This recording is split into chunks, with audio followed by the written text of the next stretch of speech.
In my quest to make a mark on the culture and make hip hop proud, I'd like to welcome you all to another episode of The Essence. I am your host, KB Tyndall, and this episode of The Essence is presented by Tent TV and powered by Validated Magazine. Today, I have an artist that came into the industry under the game and his Black Wall Street crew back in the days. He hails from Phoenix, Arizona. He has worked with everyone from Kendrick Lamar to Rick Ross and Maino, J-Rock, Eric Bellinger, Jake&Papa, Vedo, just to name a few. He has a new EP dropping called Highly Favored, and he's done some pretty dope shit in his journey as an artist. And we're going to get into all of that today, ladies and gentlemen. Welcome to The Essence, Richie Evans. My guy, what's going on, family? Hey, man, you already know what it is, man. We're just trying to make it happen. I hear that, man. I hear that. Definitely, man. Like I said, thank you for taking the time out, man. It's always a pleasure when I tap into an artist that I really haven't heard before. Yes, sir. You know, and I'm impressed by what they're doing, especially in today's age. You know what I'm saying? So definitely, man. You definitely got some bangers under your belt. So let's get into it, man. I wanna go back to the beginning a little bit. You from Phoenix, Arizona, man. How did Phoenix influence you when you were coming up? Like, what were some of the good things that you remember and some of the bad things that you remember about growing up there? Oh man, Phoenix, Phoenix from the positive standpoint was just, always love. You know what I mean? You got to keep in mind, we got great weather, great women. Mm-hmm. You know what I'm saying? So, Phoenix was always, I don't want to say like, well, I will say like a brother to LA. You know what I'm saying? Just with less water. You know what I mean? Right.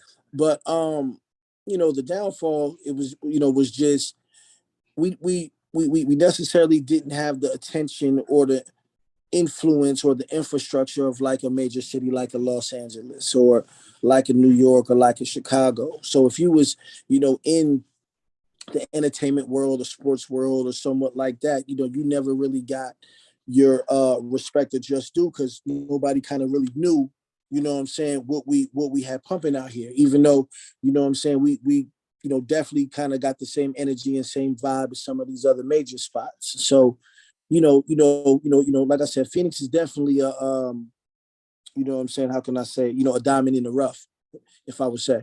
Got you, no doubt.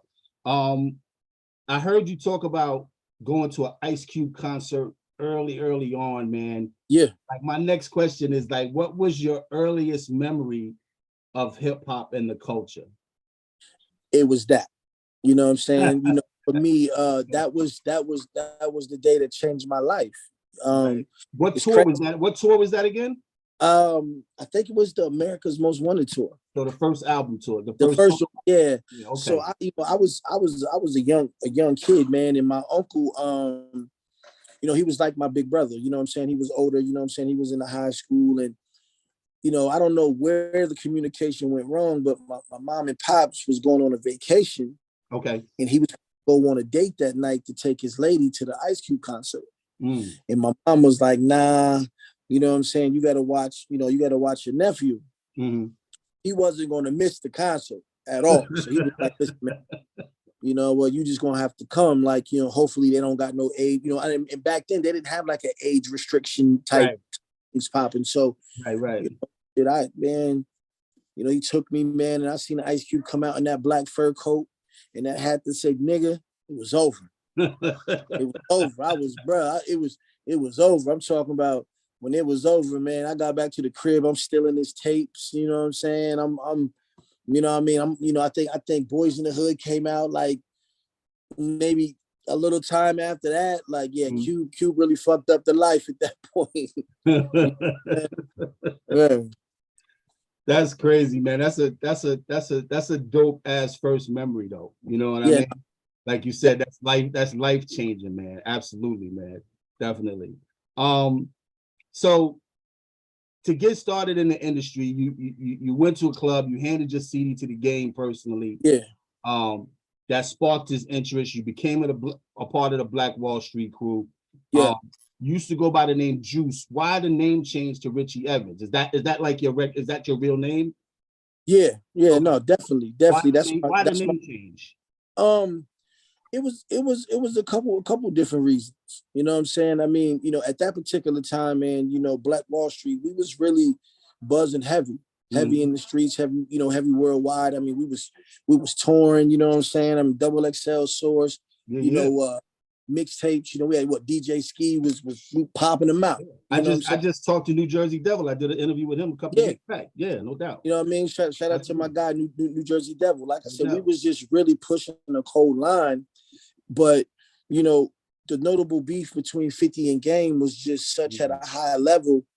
I don't think that people understood the contractual obligation between them two that was causing the rift. Okay. And people fail to realize, like, Game was pretty much the big, one of the biggest artists out at that time. Right. But 50 was the biggest artist out at that time. Mm-hmm. You know what I'm saying? And when you got two powerhouses like that, under the same umbrella and in the same building, it's definitely going to cause some conflicts and really stir up some things. So 50 and Game, we got the riffing with the beef, you know what I mean? The management, shout out to Jimmy Henchman, that was Game's original manager. He ended up getting, federal life in prison. And it was a bunch of things going on that I felt that was kind of hindering me. One of the biggest things about myself was, I was always the cool nigga from the Wall Street.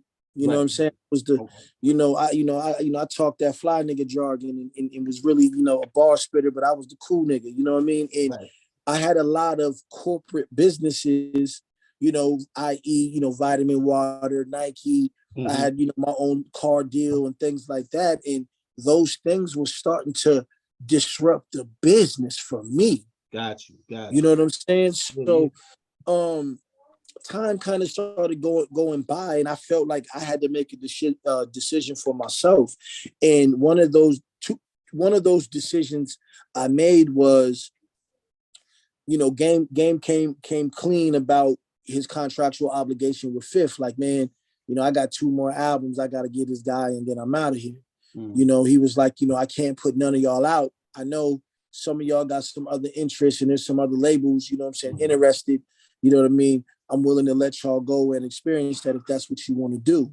You know what I mean? So I know myself, New Jersey Devil, and shout out to my guy Compton Menace. We felt like we wanted to go explore them other options. I mean, the loyalty and family vibe was still there. You know what I'm saying? We still represented to the fullest, but as far as, handling our business, we really wanted to step away and try to make a situation go. So, like I said, at that time, so much negative shit was going on. And, for me, everybody, I think I had a stigma and an aura around that. I felt like I could never walk in my own light. If that makes sense. Like, I was Juice, like, oh, that's Game's artist, that's Juice. Because like wherever you seen Game, you seen Juice. And then plus on top of that, he stamped the name so heavy on the Black Wall Street Journal Volume 1, where he was like, yeah, I met this kid from Phoenix named Juice, and blah, blah, blah, Juice. I felt like I could never get my maximum shine if I didn't come from out of his light. Right. So I had to debt, me personally, I felt I had to debt the whole shit. So I was blocking the sun. Right. You know what I'm saying? Good and bad, whatever that was. So I said, man, if I'm going to stand out here and really, push this line, and stand on my own too, I really got to do it. So I end up dropping the Juice moniker, you know what I'm saying? And then I end up, like I said, going by Richie Evans. And in my ultimate decision about that is there's nothing more realer than the name your mama gave you, bro. Got that right. You know what I mean? So I felt like that was just, hey, to the world, this is authentically me walking in my truth. You know what I'm saying? If you're gonna fuck with me, you're gonna fuck with me. Let's get it. No doubt. From those days, you spent a lot of time touring. You said you spent time penning songs and everything like that. What were some of the pros and what were some of the cons of the business that you learned at that time? Oh man, I tell people all the time, man, like one of the biggest things that I've learned from Game, was a lot from his successes, but even also from his mistakes. You know what I'm saying? I was a real student to him. You know what I'm saying? And, Game helped me, understand and garnish an ear for production. You know what I'm saying? Okay. He really showed me how to create, records or create, great bodies of work. You know what I'm saying? Right. No matter what, people say about Game, like, I don't think he gets his just due in his respect in this hip hop world, not because of his music. I just think because of, sometimes his off court antics kind of overshadow, you know what I'm saying? A lot of his hard work. But I tell people, man, like, when Chuck was focused, man, he was a machine, like for real. You know what I mean? And he created music at a high level. Right. And I definitely, you know what I'm saying, learned that from him. I really learned how to maneuver. I'm from Phoenix, you know what I mean? LA is completely different. Different. You know what I'm saying? Well, I know. And I'm from New York, and I moved out to Cali like 6-7 years ago. Yeah, so it's a different vibe. The terrain and the vibe is completely different. You really got to understand your surroundings and who is who, and what hood is this and that, and you know what I mean. And I, luckily, I had the opportunity to learn that early on with him. You know what I mean, because that definitely helped me. It definitely helped me when I'm standing on my own. What to do and what not to do, or how to go about doing it the right way before I do it. You know what I mean? Right. So, definitely there was a lot of learning and a lot of just me sitting on the wall, kind of, soaking up as much game from him as possible and dissecting what is the right info and what is the wrong info. Okay, no doubt, definitely.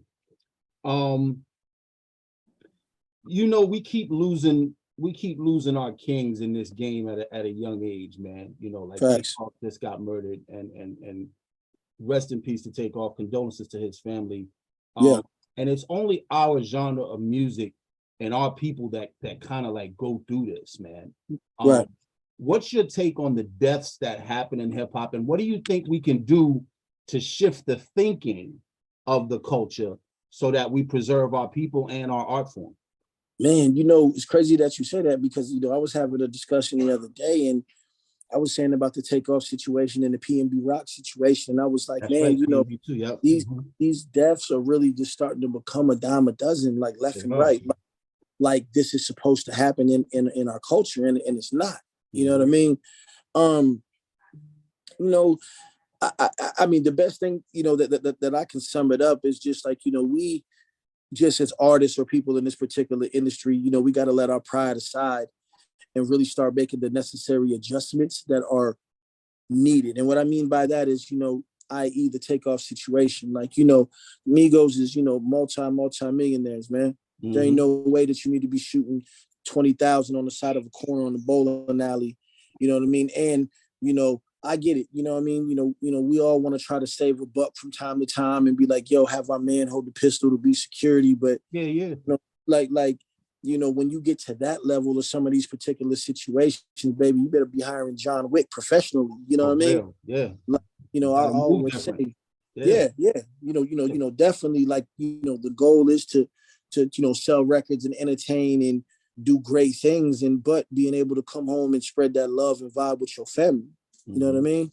So I definitely would just say that, man, I think we all as a community got to just, drop the ego and pride and, really not trying to compete or belittle our brother, you know what I'm saying, or sister in this hip hop field, man, and start making the right necessarily adjustments as far as security go, and being more aware of our surroundings and where we at when we not in our own backyards. Facts, no doubt, definitely. All right, so the latest single is titled Pressure. Yeah. J-Rock from TDE. Yeah. Eastside K-Boy. How did that collaboration come about with those guys? Man, I was out there in LA and I was working on the EP coming out called Highly Favored. And, the last couple records that I kind of tested the water with, was more female based, what I'm saying, more radio vibe. And, setting out, I was trying to get out of that mixtape realm because that's all that I did when I was with Game. You know what I'm saying? I have a full body of work. Everything was, mixtapes. And I necessarily didn't want people to box me into just that mixtape artist. You know what I'm saying? Right. So dropped a couple records. I dropped a record with my guy Vedo, we ended up getting in like number 48 up on the chart. So we started getting some traction. Yeah. Record, you know what I mean? It did me well. So I was like, you know what? I wanna apply something for the streets. You know what I'm saying? I mean, you know, sometimes you want to remind a nigga like, yo, you know, yeah, I got a couple radio records, but I can bar it down too. You know what I mean? That's the essence of that's the introductory, baby. Don't get in it. You know what I mean? And so, you know, man, definitely, man, I'm at the stew, and K-Boy dropped by on me, and I was playing the record. And he was like, man, I was like, come on, you want to jump on this? So me and him, you know, we laid our joints, and I was like, man, I'm gonna call J-Rock and see if Rock gonna hop on it. Called Rock, sent it to him. He was like, this shit hard. Like, come on, what we doing? You know, he laid his verse, you know what I'm saying? Hit top, cleared it. Yeah. You know what I mean? Now we on, man. But I can't even fake. Pressure's doing a lot more organically than kind of what I thought. You know, I thought that record would be a little bit too aggressive for like the general population. Okay. But it's crazy, man. Like looking at the demographic and shit, I'm seeing college students over here rocking it to death. You know what I'm saying? The white boy on the skater park. You know what I mean? I drove by the other day, shit ringing out there on the street. So, you know, it's definitely, you know, picking up some momentum, and people is definitely starting to listen and keep their ear tuned to what I got going on. That's what you want, man. You want it to touch. You want it to touch everybody, man. You know? Yeah, I'm trying, man. Absolutely. To double back a little bit on the female records, like I remembered the single For You, but I didn't remember it until I started doing the research on you, and I was watching videos. Like, oh, all right, I remember this joint right here, right? Yes, sir. So I remember that from 2021. Right. You did the joint one time with Eric Bellinger. Both of those were fire, and that R&B hip hop sound, as far as in hip hop records, is a very niche sound, right? Yeah. And like, that's my lane though. Yeah, I was about to get to that. Like, and dudes that can actually make good records for the lady. There's a few that do it well. Fab does it well. Wale does it well. You know, are there gonna be more types of those records on this project? Highly favored. Like, and is there any kind of tea you can spill on that? You know what I mean? Yeah. No, I definitely got a record. I got a crazy record called Quit Playing. That's basically in that vibe, but I kind of, you know what I mean, I kind of pumped it up a little bit and made sure it's something we can knock in the club. Right. You know what I'm saying? I definitely jumped in my bag on that. You know what I mean? Something for the ladies and something for the fellas to ride to, you know what I'm saying, while they vibing, you know what I mean, off that. And it's crazy that you bring up Wale, because the One Time record, the For You record, once we started getting traction, I was gonna reach out to Wale to do the remix. Okay. You know what I'm saying? Because I was like, yo, that's his lane too. That's for sure. That's you know what I mean? That's definitely his lane. Yeah. But you know, schedule conflicts, and then plus at that particular time, man, you know, I was and I literally was right next to him a lot of the times, but like I said, he was working on his stuff, I was working on mine. And but it definitely that female lane is definitely one of my strong suits for sure. Yeah, that's a fact. Definitely, man. You know, and I love when artists can be, you know, super versatile and you know, vulnerable on the music, like, you know, because I always say truth sells, man. You know what I mean? You can have a gimmick all fucking day, man, but that gimmick ain't gonna last forever. That's what I mean? So yeah, I love when that happens. Who else can we expect to see on Highly Favored, artist wise and producer wise? Like I said, man, you know, of course I got Vedo on there, J-Rock on there, Eastside K-Boy. You know, shout out to my man Rose. You know what I'm saying? I got a record with Rick Ross called Can't Knock the Hustle. That is definitely, you know what I'm saying, I'm hoping it's gonna take me to where I need it to be. You know what I mean? It's really a special record. You know what I mean? Like it's one of them records that I just feel in my spirit, like, you know, I'm gonna be competing for the number one spot here shortly. You know what I'm saying? Within the, you know what I mean? I call it the Lambo money, baby. I'm gonna be riding with the shirt off and all the jewels on. You know what I mean? No doubt. Yeah, I got Rose on there. Shout out to Paul Cabin and Tariq, Track Pros, my man Kofi, the Olympics. You know what I'm saying? So I've been working with a few different, you know what I'm saying, production teams that really been delivering the the sound that I've been kind of wanting to create this whole body of work for the EP. Okay. All right. Yeah. In retrospect, like looking throughout your career, man, who was an artist or a producer that made you step your game up in the studio, or just in general as an artist? Kendrick is one. Mm-hmm. Nipsey was another. Mm. J-Rock was another. Like, when I first got to LA, you know what I'm saying? Like, being from Phoenix, I didn't really have too many peers out there. Okay. You know what I'm saying? So the peers that I end up getting, like I said, I was in the studio with Dot a lot, with K-Dot, with Kendrick a lot. I was in the lab with J-Rock a lot, New Jersey Devil, you know what I'm saying? Like, those are all my peers. We all kind of had our own, ways of working and creating our craft. I seen the greatness in Kendrick long before now. Right. From the days. Yeah, like, he was in there, Kendrick was one of them ones who was definitely way ahead of his time. You know what I'm saying? Mm-hmm. And same with Nip. You know what I'm saying? They would come into the lab, man, and would be so locked in that it threw me for a loop. Like, I was always sharp with the pen and always, locked in my bag too. But to see a peer, you know what I'm saying, be locked in, like Kendrick didn't even write his verses down. Mm-hmm. So I thought I was doing something because it would take me like 10, 15 minutes, right? You know what I'm saying? Then I would memorize my joint and go in there. My dog would go in there with nothing. You know what I'm saying? With Nip, you know what I'm saying? I was like, yo, okay, I thought I was doing something. I got to kind of, you know what I'm saying? In my city, they looking at me like I'm Hovey. You know what I mean? Yeah. I come to LA and I'm in with Kendrick and I'm like, yeah, I got this. Let me get that. Hold on, man. Let me put this in my phone right quick. 10 minutes. My nigga walked in nothing. I said, oh yeah, something different. You know what I mean? That'll make you step your game up for sure. Definitely did. But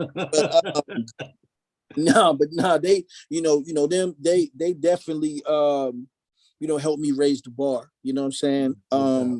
Production wise, like I said, man, I think I've always kind of had a good ear for production, but definitely sitting up on the game and watching how he, orchestrated some of his records, you know what I'm saying, and put things together really, really, really helped me garnish a better ear as well. So no doubt. Yeah. So tell me about the Evans administration, man. Tell me about your team. Tell me about this distribution deal and things that you got going on. Are you more so like still fully on the independent side? Give me the breakdown on that. So shout out to everybody on my squad at TEA, man. We just I wanted to build something legendary. I wanted to find, people with the same hunger and visual passions that I had to create, to go against the grain and see if we can crack this code for being out here in Phoenix. Like I said, man, having a platinum plaque has never been done. You know what I'm saying? And, I think that we have all the pieces to the journey, to do it, but necessarily things come with time. You know what I'm saying? We got to put the time in. And definitely we got to do the work. And I think that we are definitely doing that. I think right now we got probably one of the biggest buzzes in the city. We're starting to get this national recognition, you know what I'm saying, a national buzz going. What else, man?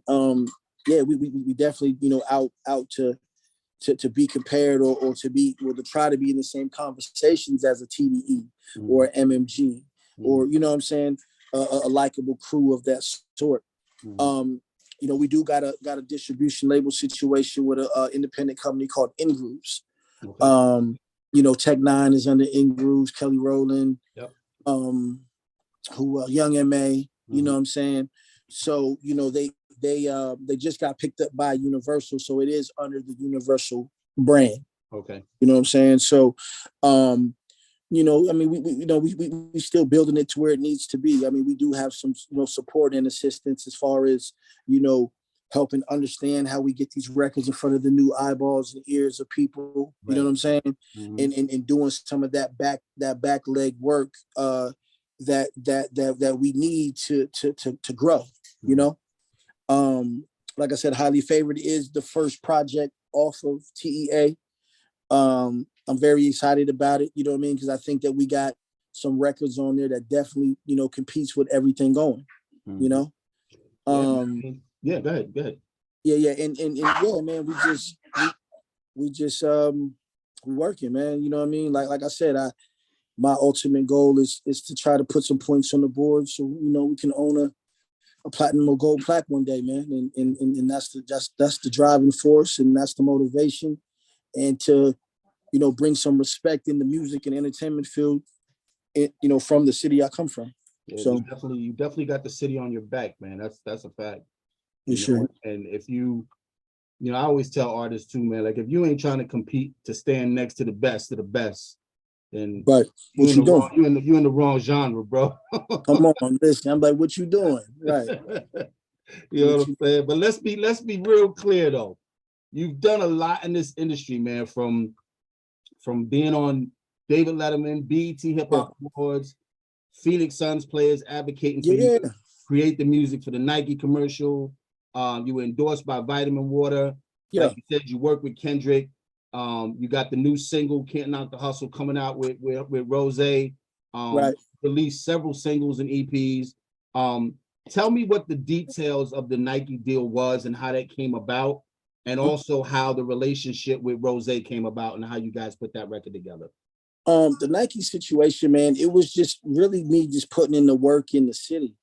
At that particular time, man, we was like I said, campaigning heavy. We was out campaigning heavy. You know, a couple of the Suns players. You know, shout out to my man Omari Stoudemire used to play for the Suns before he went to NY to get that big 100 milli. Yeah. But you know, we was out, you know, doing what you got to do as an artist. You know, I mean, we buying champagne, handing them out, high fiving. Me and Omari just end up having a great hitting it off, just like a great relationship at that point. You know what I mean? You know, somewhat would say even outside of a friendship and me being a fan of him, you know what I'm saying? You know, he was a fan of me. You know what I mean? And had mixtapes flowing through the city, and you know, a lot of positive things going on. He got his shoe deal, and he was like, "Yo, I want you to do the music for my shoe." Okay. And I thought that was just like, you know, I thought it was a big deal. You know what I'm saying? Because I was like, man, you know, now I can kind of cross market and cross promote, not just from the hip hop scene, but into the athletic scene. You know what I'm saying? And you know, he was definitely an advocate and a person who was fighting for me to not just get a check, but build a relationship with Nike. You know what I mean? Right. I mean, when we, you know, I did the music, and then when they were shooting the video for it, he was like, nah, he got to fly on the Nike plane too to go to the set. And you know what I'm saying? Like, he really was advocating to help with me. Like I said, stand out in my profession. Same with the Vitamin Water situation. You know what I mean? Vitamin Water at that time was, of course, they had 50 and had some other people representing, but they was going to certain markets and picking some of the new artists up. Right. You know what I mean? And they was giving them these little endorsement deals. You know what I mean? And you know, they helped market and promote who I was. Of course, I got unlimited supply of Vitamin Water and got a nice check. So, definitely put some solid business moves in order, and as well as some solid business relationships. You know. Yeah. Relationships are the best, man. That's what it all comes down to. It's all about the relationships, man. Always. And how did everything with Rose come about? Man, with Ross, it's funny because I was in LA working on Highly Favored, and we end up staying at the same hotel. We got a bunch of mutual people, you know what I'm saying? So the line of communication was really always there. Okay. You know, it's crazy because Ross, I think Rawson did everything in this industry except for one thing. And that one thing was he never signed a West Coast artist. He tried with Nip. Okay. He tried with Nip.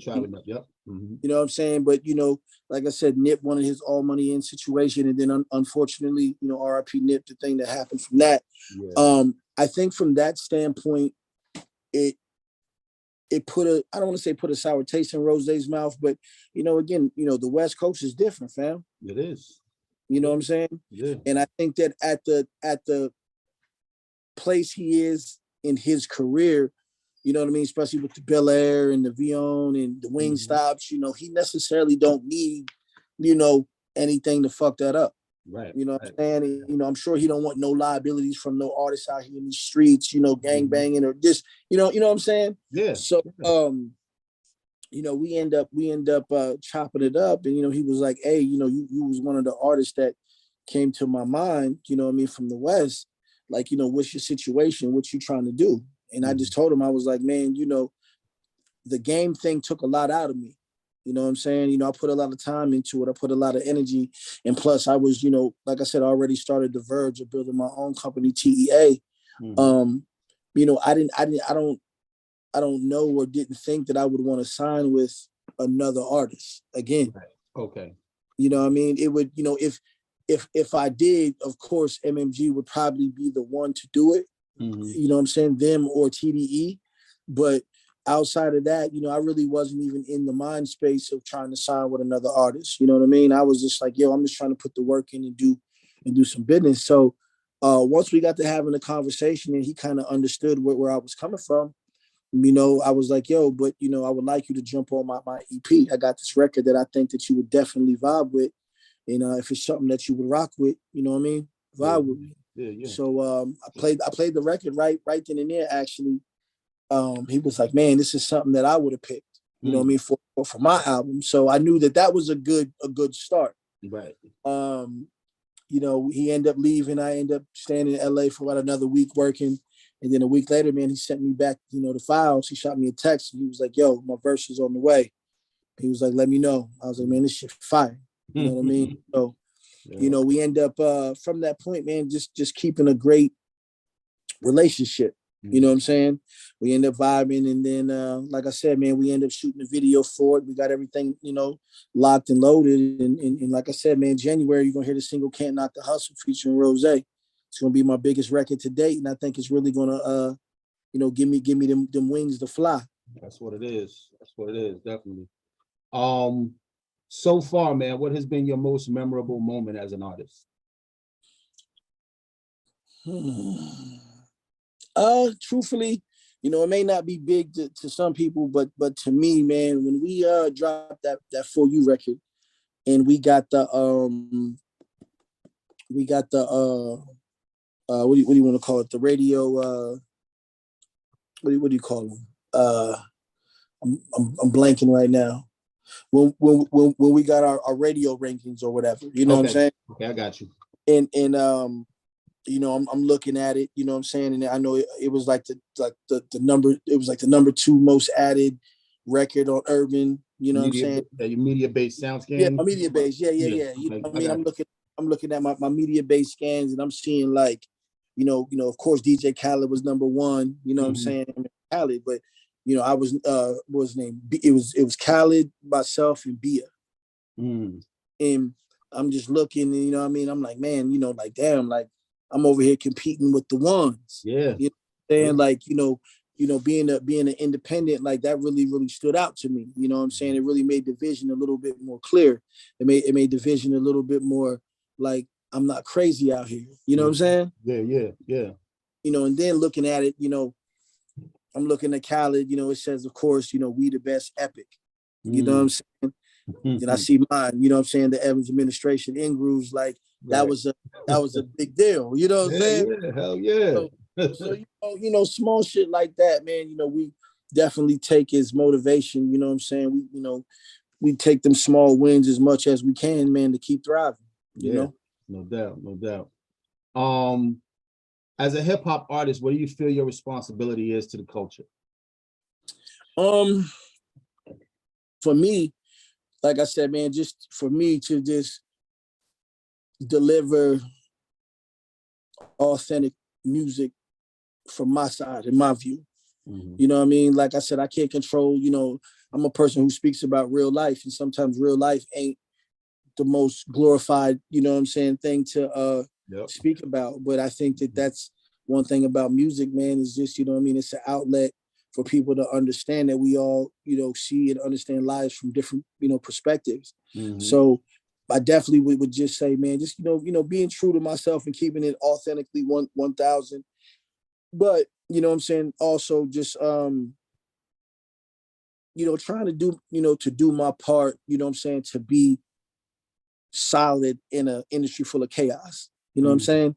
I mean, you know, I've seen this industry, you know what I mean, turn some of the greatest men, you know what I mean, to something else. You know what I'm saying? You know, you definitely got to have a balance and a sense of peace in this motherfucker to survive. You know what I mean? So, you know, I definitely would say, man, just really trying to, you know, do all the right shit to be heard and done as an artist and as a businessman. And like I said, hopefully, you know what I mean, you know, people, you know, respect the way that I'm moving and really understand about it.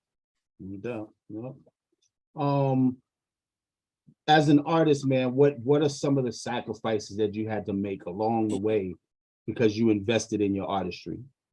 Man, a lot, man. You know, shit, you know, of course, you know, a lot of time away from your family. You know what I'm saying? That's always a big thing. You know, if you got a wife, kid, you know, brother, sister, mom, whatever. Other things, of course, is, you know, the you know, financial responsibility, especially, you know, independently, you know what I'm saying, you know, putting it together at first. You know, you definitely got to put in a lot of time and a lot of resources, you know, to do what you got to do. Right. That's definitely another thing. And even just time for yourself. You know what I'm saying? You know, I'm always big on, like I said, balance and peace. And I feel like, you know, in order to do anything in this particular industry, man, you got to have a solid foundation or shit can get rocky real fast. Yeah. You know what I'm saying? I mean, you know, you got to have thick skin. You know, every day is not a success. I think that people always see the end of, well, not the end of your journey, but whenever I say the end of your journey, is like, you know, people see the videos and see the interviews but you niggas didn't see the 6 p.m. to 6 a.m. where y'all in the studio, you know, putting y'all last 5,000 for a session and eating, you know, 20-piece nuggets or something, you know, to try to create the music that people create. You know what I'm saying? Yeah. So that grind. It's the grind that people don't see. Yeah, man. Oh, so you know, it's definitely you know, it's definitely a grind, but I definitely wouldn't have it no other way though. Yeah, that's a fact. No doubt. Last question, man. What does hip hop mean to you? Man, hip hop to me is everything, man. You know what I mean? It gave me a platform. It gave me a voice. You know what I'm saying? You know, it gave me an outlet. You know what I'm saying? Just like I said, to speak my truth. You know what I mean? And you know, outside of being an artist, man, I'm also a fan of others. You know what I mean? Like I said, I love the feeling, I love the energy, I love the vibe of it. And you know, I'm gonna do my part to keep it thriving the best way that I can. So, you know. That's what it is. That's what it is, man. Tell everybody how they can keep up with you on social media and any other ventures or anything else that you might be working on that we want to know, that you want us to know about. Man, I just say, man, you know, man, it's your man Richie Evans, man, the face of Phoenix. Man, make sure y'all get that new Pressure single featuring my man Eastside K-Boy and J-Rock. It's out on all platforms right now. We also got the For You record out right now featuring Vedo. That's tearing it up. So make sure that y'all go ahead and grab that. Make sure y'all follow me on Instagram. It's Who Is Richie. You know what I'm saying? Who Is Richie is my handle on Twitter and Facebook. And stay tuned, man, for January 20th, that highly favored EP. Highly favored on the way.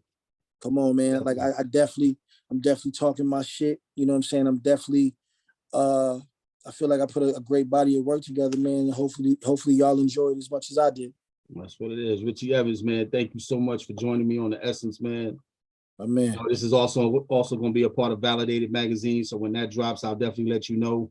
Please do. Once this is edited and out there, I'll let you know. I followed you on IG today. You know what I mean? So tap back in with me and shit, and you know, we'll make it happen. Yeah, man, I definitely got you. I'm gonna make sure I'm gonna do a listening session out there. So I'm definitely gonna make sure I get you guys to come in early before it drop. You know what I mean? To hear the listening session and shit, and have a drink or two in this vibe in person. No doubt. Just to say I appreciate y'all giving me some time. So definitely. All right, no doubt. Salute. My guy. Be safe, champ. All right, one.